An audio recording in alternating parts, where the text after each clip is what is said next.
I've just read that Velma has had the highest first episode ratings for an HBO Max animated series ever. And while I haven't seen the show just yet and can't judge it based on its quality, to say it has the best reputation would, well, certainly be incorrect. I can't find a single person who was unironically excited for the show, or even anyone that didn't vehemently dislike it after just the first episode. And yet the ratings are high, so it would seem that hate marketing is winning, right? Well, probably not. If you're unfamiliar with hate marketing, then I won't insult your intelligence with a long explanation since it's basically in the name. It's where the main audience appeal for a show is to hate watch it. Now, it's always debatable if this is ever intentional. I mean, are creators actually purposely making bad shows? Or at least ones they know people would dislike? Really?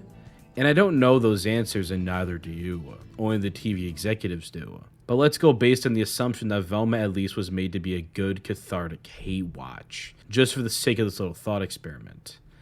Does it work? Well, clearly something here is working.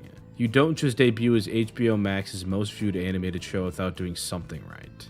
It's also important to remember that Twitter does not represent the populace. For a better explanation on that, MatPay made a great Avatar video on the subject, but the platform is relatively small compared to something like Facebook.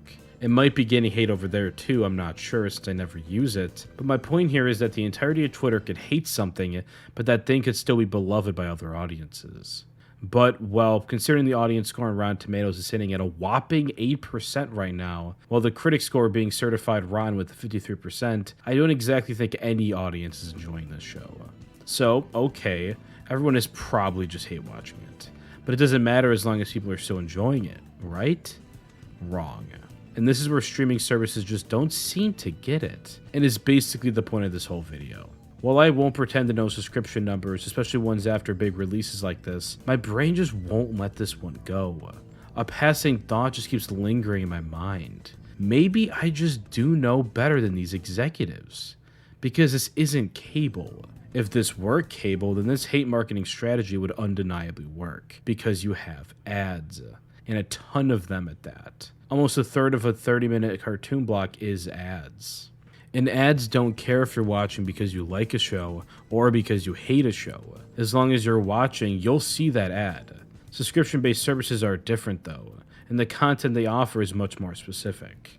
Owning cable means owning basically unlimited television with hundreds of channels. Owning a streaming service subscription means owning the content of basically just a few channels. And while the offerings could still be huge like with HBO Max, it still can't compare to the offerings of cable. Instead, streaming is convenient, aimed at audiences who just want to watch what they want to watch when they want to watch it.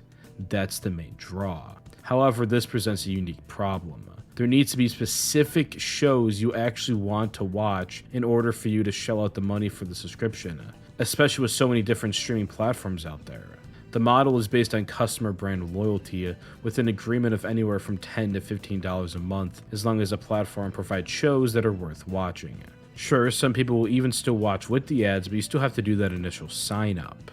The service still needs to hold up their side of the agreement. Now let's detour a bit and take a look at Netflix. Nobody likes them right now because they keep canceling shows left and right and then making other shows that seemingly nobody cares about. Now again, Twitter doesn't represent the wider populace, but if you keep canceling television that people get invested into, they'll just stop getting invested in your shows. Worst case scenario, they'll cancel their subscription. Alright, now back to hate marketing. The main crux of this argument is this: will it get people to buy a subscription?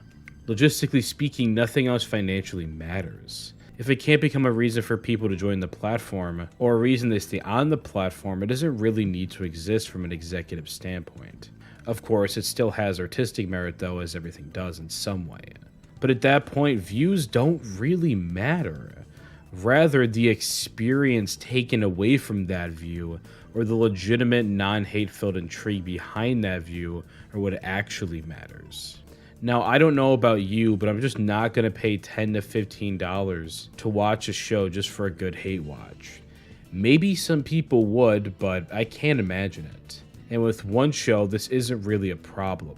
But when you see those apparently lucrative numbers of highest viewed animated series for a first episode, well, it's easy to apply the same strategy to your other properties. Then again, an entire streaming platform of just cathartic hate watches and nothing else would be kind of fun, if nothing else. So then, does hate marketing work? For cable, yes. But for subscription services that depend on customer brand loyalty, no, probably not.